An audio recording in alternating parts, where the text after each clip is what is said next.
আমার ভাইয়েরা, নবীজির সাহাবী সাওবান উনি এবার বাড়িতে গেলেন। সন্তানের সামনে উনি এবার বসলেন, বিবির সামনে বসলেন, এবার বাবাকে সামনে নিয়ে উনি বসলেন, মাকে সামনে নিয়ে বসলেন। কিন্তু এবার দেখা যায় এবার সাওবান ওনার ভিতরে পয়গম্বরের দরবারে বসার পরে যে শান্তি লাগতো, এবার নিজের সন্তানের কাছে বাড়িতে বসার পরে দিলের ভিতরে শান্তি নেই। উনি ওনার সন্তানের সামনে বসলেন, কিন্তু সন্তানের সামনে বসার কারণে দিলে শান্তি লাগে না। ওনার বিবির সামনে বসার পরেও দিলে শান্তি লাগে না।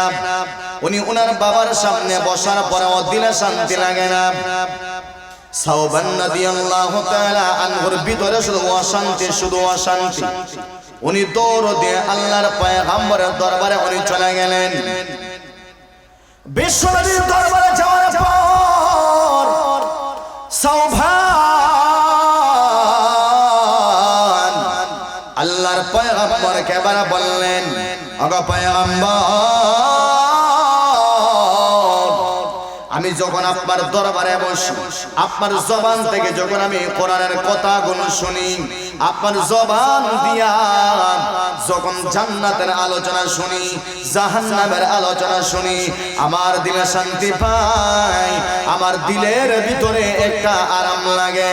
ওগো পয়গম্বর শুনো, যখন আপনার কাছে আমি বসি, এক কথায় যখন মসজিদ নববীতে আমি বসি, আপনার কাছ থেকে কোরআনের কথা আমি শুনে আমার দিলের ভিতরে বড় শান্তি লাগে। সুবহানাল্লাহ। কাজেই নবীজির সাহাবীর দিকে আপনারা একটু লক্ষ্য করেন। উনি বলতেছেন কি, আপনার কাছে মসজিদের ভিতরে আপনার জবান দেওয়ার যত সময় পর্যন্ত আমি কোরআনের কথা শুনি, আমার দিলের ভিতরে শান্তি লাগে। বুঝা গেল পাক্কা ঈমানওয়ালা। সুবহানাল্লাহ। কিন্তু আজকে আমরা মাহফিলে বসতে আমাদের ভালো লাগে না, এখানে আসতে আমাদের ভালো লাগে না। এখান থেকে ঈমানের একটা পার্থক্য আপনারা বুঝে নেবেন। সাহাবায়ে কেরামের ঈমান আর আমাদের ঈমান কোন জায়গায় আছে? আসমান আর জমিন, আছে না নাই? কথা জোরে, আসমান আর জমিন। আজকে মাহফিল দিছি আমাদের ভালো লাগে না, রাস্তায় ঠিকই চক্কর হইতেছে, মেলায় ঠিকই 2 ঘন্টা চক্কর হইতেছে, গড়ে ঠিকই বসা হইতেছে, ব্যবসা ঠিকই আমার আছে, অন্যের সঙ্গে কথাবার্তা আমার ঠিকই চলতেছে, কথা হন ঠিক কিনা? কিন্তু এখানে আসতে আমার ভালো লাগে। আমার ভাইয়েরা, এবার সাওবান রাদিয়াল্লাহু তাআলা আনহু এবার বললেন, ওগো পয়গম্বর, আমি যখন আমার বাবার সামনে যাই, আমি যখন আমার মার সামনে যাই, আমি যখন আমার সন্তানের কাছে আমি বসি, আমার দিলের ভিতরে শান্তি লাগে না, আমার দিলের ভিতরে অশান্তি আরম্ভ হয়ে যায়। এর কারণ কি আমি নিজে বুঝতে পারলাম না। ইয়া রাসূলুল্লাহ, ইয়া হাবিবাল্লাহ, ওগো পয়গম্বর, ভালো করে শোনো, জানতে পারি না আমার সন্তানের সামনে বসলে আমার ভিতরে জ্বালা আরম্ভ হয়ে যায়, আমার ভিতরে অশান্তি শুরু হয়ে যায়। তখন দেখা যায় আমার বাবা আমার কাছে ভালো লাগে না, আমার মা আমার কাছে ভালো লাগে না, আমার বিবি আমার কাছে ভালো লাগে না, আমার সন্তান ভালো লাগে না। আমার মনে চায় আমি দৌড় দিয়া আপনার সামনে আমি হাজির হয়ে যাই। ওগো পয়গম্বর শুনো, আপনার সামনে বসলে আমার যতটুকু দিলে শান্তি পাওয়া যায়, যতটুকু দিলে আমার আরাম লাগে, আমার বাড়িতে বসলে আমার বিন্দু পরিমাণ আরাম লাগে না। সুবহানাল্লাহ। কাজেই আজকে আমাদের বাড়িতে বসলে আরাম লাগে, দোকানে বসলে আরাম লাগে, হাউস বাম্পারে গেলে আরাম লাগে, সাহসটলে 3 ঘন্টা বসতে আরাম লাগে, এই মাহফিলে বসতে বিন্দু পরিমাণে আমাদের ভিতরে আরাম লাগে না।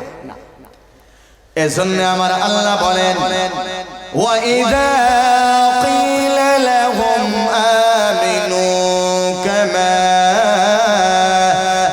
আমানান নাস।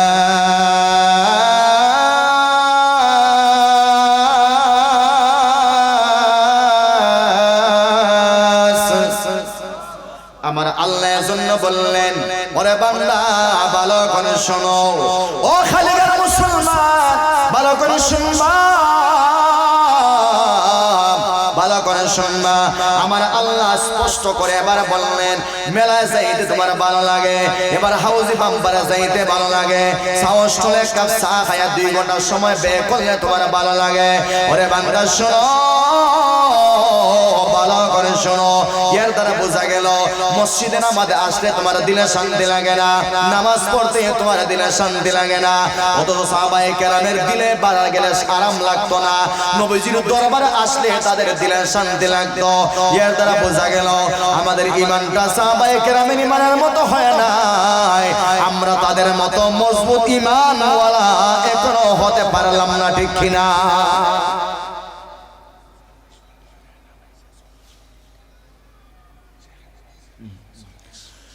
তো বলতেছিলাম, তো বুঝা গেল আমাদের ঈমানটা ওই সাহাবায়ে কেরামের ঈমানের মতো এখনো মজবুত হয় নাই। এজন্য আমার আল্লাহ বলেন, ওয়া ইযা কিলা লাহুম আমিনু কামা আমানান নাস, ও উম্মতেরা বান্দারা ভালো করে শোনো, তোমরা আমার সাহাবায়ে কেরামের ঈমানের মতো তোমাদের ঈমানটাকে মজবুত বানাও। তাদের ঈমানের মতো যখন তোমাদের ঈমানটা হয়ে যাবে, তখন দেখা যাবে মসজিদে আসলে শুধু নামাজ পড়তেই ইচ্ছা জাগবে, মসজিদে আসলে শুধু বসতেই তোমার ভালো লাগবে, মাহফিলে আসলে তোমার বসতেই ভালো লাগবে, বাজারে আর ভালো লাগবে না, নাচ গান দেখতে আর ভালো লাগবে না, হাউজি বাম্পারে গেলে আর ভালো লাগবে না, শুধু সব সময় আল্লাহ এবং আল্লাহর রাসূলের নাম নিতে তোমার দিলে শান্তি লাগবে, ভালো লাগবে। সুবহানাল্লাহ হইবে আপনারা। অথচ তাদের দিলের হাইসিয়ত আর আমাদের দিলের হাইসিয়ত আকাশ পাতাল ব্যবধান, তাদের দিলের অবস্থা আর আমাদের দিলের অবস্থা আকাশ পাতাল ব্যবধান। আমার ভাইয়েরা, আল্লাহর পয়গম্বর এবার বললেন, ওরে সাওবান, তুমি তো তোমার দিলের অবস্থা আমাকে তুমি জানাইলাম। আল্লাহর পয়গম্বর এবার কিছু বললেন না, আল্লাহর পয়গম্বর শুধু বললেন, আল মারউ মা'a মান আহাব্বা, যার সঙ্গে যার মহব্বত তার সঙ্গে তার কিয়ামত হবে। সুবহানাল্লাহ। এ মুসলমান ভাই, বিশ্বনবী ওই কথা যখন বললেন, আল্লাহর পয়গম্বর জবান দিয়া যখন সাওবান একলা শুনলেন, আমার আল্লাহ রাব্বুল আলামিন নবীজির কথা উত্তরে আমার আল্লাহ সূরাতুন নিসার 69 নম্বর আয়াত আল্লাহ নাযিল করলেন। আমার আল্লাহ আয়াত নাযিল করে আবার জানায় দিলেন, ওয়া মাইয়ুতি'ল্লাহ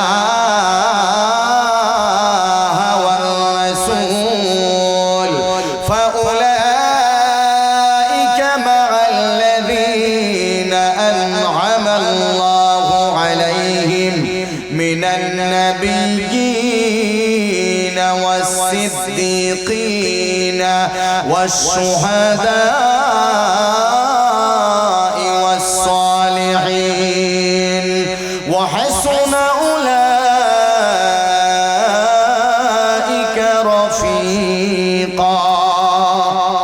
আল্লাহ বলেন, ওয়া ইউতি'ল্লাহা ওয়ার রাসূল, যে আল্লাহ এবং আল্লাহর রাসূলের অনুসরণ করবে, ইতাআত করবে, ومن يطع الله والرسول فاولئك مع الذين انعم الله عليهم, এই দুনিয়াতে আমি আল্লাহ যাদের উপরে আমি আমার নিয়ামত পূর্ণ করেছি এমন 4 শ্রেণীর মানুষের সঙ্গে আমি আল্লাহ কিয়ামতের মাঠে তোমাকে কিয়ামতের মাঠে তুলব। সুবহানাল্লাহ।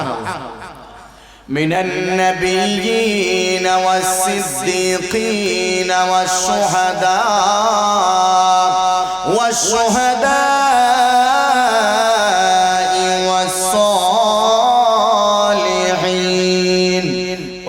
চার প্রকার মানুষ। এক নাম্বার হল নবীগণের সঙ্গে আল্লাহ কিয়ামতের ময়দানে আল্লাহ আপনাকে আমাকে তুলবেন যদি আমি আমার নবীর কথা মতো আমার জিন্দেগি চালায়া থাকি, আমি আমার আল্লাহর বিধান অনুযায়ী আমি আমার জিন্দেগি চালাই, তাহলে কিয়ামতের মাঠে আল্লাহ নবীর সঙ্গে আমাকে কিয়ামতে তুলবেন। সুবহানাল্লাহ। আপনি যদি নবীর সঙ্গে কিয়ামতের মাঠে হাসরে ওঠেন তাহলে আপনার কোনো টেনশন আছে? কোনো টেনশন নাই। মিনান নাবিয়িনা ওয়াস সিদ্দিকিন, যারা সিদ্দিকিন সত্যবাদী, ওই সত্যবাদীদের সঙ্গে আল্লাহ আপনাকে কিয়ামতের মাঠে তুলবেন। ওয়াস শুহাদা, যারা আল্লাহর দ্বীন রক্ষা করার জন্য জীবন দিয়েছে, শহীদ গণের সঙ্গে আমার আল্লাহ আপনাকে কিয়ামতের মাঠে তুলবে। ওয়া সালিহিন, 4 নাম্বার হলো আল্লাহর নেককার বান্দা, আল্লাহ যাদেরকে পছন্দ করেন, এক কথায় আল্লাহ যাদেরকে ভালোবাসেন। আল্লাহ কি গাঞ্জাখোর মদখোররে ভালোবাসে? কথা হই না? আল্লাহ রাব্বুল আলামিন এরকম বেনামাজিকে কখনো ভালোবাসেন না। এক কথায় যে বান্দা আল্লাহ তাদেরকে ভালোবাসেন যারা আমার আল্লাহর পয়গম্বরের রীতিনীতি অনুযায়ী জিন্দেগি চালাইছে। এক কথায় আমার আল্লাহর বিধানটা তার মাথা থেকে পা পর্যন্ত সারাদিনের বঠির মধ্যে সে ফিট করেছে। সুবহানাল্লাহ। আল্লাহর ওলি কারা? নেককার বান্দা কারা? যারা সামান্য সগীরা গুনাহ থেকে পর্যন্ত নিজের জীবনটাকে, নফসটাকে হেফাজত করছে, তারা হলো আল্লাহর ওলি। সুবহানাল্লাহ। আজকে আমরা সেকেন্ডে সেকেন্ডে কবিরা গুনাহ করি, সেকেন্ডে সেকেন্ডে কবিরা গুনাহ আমরা করি। আমরা কি আল্লাহর ওলি হতে পারতেছি? না। কারণ আমাদের দিলের ভিতরে যেরকম সুদের টাকাটাও মজা লাগে, এরকম হালাল টাকাটাও মজা লাগে। আমাদের দিলটা নাপাক, আমাদের চক্ষু নাপাক, আমাদের জবান নাপাক, আমাদের হাতটাও নাপাক, আমাদের গোটা বডি নাপাক। এবং এই নাপাককে যদি আপনার পাক করতে হয়, তাহলে আল্লাহ এবং আল্লাহর রাসূলের বিধান অনুযায়ী আপনার জিন্দেগি চালাইতে হবে। ইয়াসার দ্বিতীয় কোনো আর পন্থা নাই। নবী করিম সাল্লাল্লাহু আলাইহি ওয়াসাল্লাম বলেছেন, কুল্লু উম্মতি ইয়াদখুলুনাল জান্নাতা ইল্লা মান আবা। নবীজি বলেন, একমাত্র যারা আবা, তারা ব্যতীত আমার প্রত্যেকটা উম্মত জান্নাতে যাবে। সুবহানাল্লাহ। কিলা মান আবা ইয়া রাসূলুল্লাহ। সাহাবায়ে কেরাম প্রশ্ন করলেন যে আবা আবার কারা? এরা কারা? নবীজি বলেন, মান আতাআনি দাখালাল জান্নাহ। যারা আমার অনুসরণ করবে তারা জান্নাতে যাবে। ওয়া মান আসানি ফাকাদ আবা। নবীজির অনুসরণ করবে না, আমি নবীজিকে মডেল মানবে না, আমি নবীজিকে তার আদর্শ হিসাবে গ্রহণ করবে না, তারা জাহান্নামে যাবে। নাউজুবিল্লাহ। সংক্ষেপে কয়েকটা কথা বলি। আপনার লেবাস, আপনার সুরত, আপনার সিরত, আপনার পোশাক, আপনার চেহারা, আপনার মাথা, এক কথায় আপনার চালচলন, সব কিছু প্রমাণ করবে আপনি নবীজির আদর্শ ভালোবাসেন কিনা। এই জায়গাতে আলোচনা শেষ। আপনার চলাফেরা, আপনার পোশাক, আপনার কথাবার্তা, আপনার গেটআপ, এগুলাই প্রকাশ করে দিবে আপনি কতটুকু আল্লাহর পয়গম্বরকে আদর্শ হিসাবে গ্রহণ করেন আর নবীজিকে আদর্শ হিসেবে আপনি মানেন।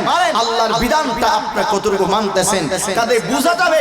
আপনার চেহারা যদি বোঝা যায়, আপনার পোশাকের মাধ্যমে আল্লাহর পয়গম্বরের আদর্শ পাওয়া যায়, আপনার জবান থেকে আল্লাহর পয়গম্বরের আদর্শ পাওয়া যায়, আপনার মাথার দিকে তাকাইলে আল্লাহর পয়গম্বর আদর্শ পাওয়া যায়, আপনার গায়ের দিকে তাকাইলে আল্লাহর পয়গম্বর আদর্শ পাওয়া যায়, আপনার হাতের মধ্যে আল্লাহর পয়গম্বর আদর্শ পাওয়া যায়। বুঝা গেল আপনার দিলের ভিতরে আল্লাহ এবং আল্লাহর রাসূলের ভালোবাসা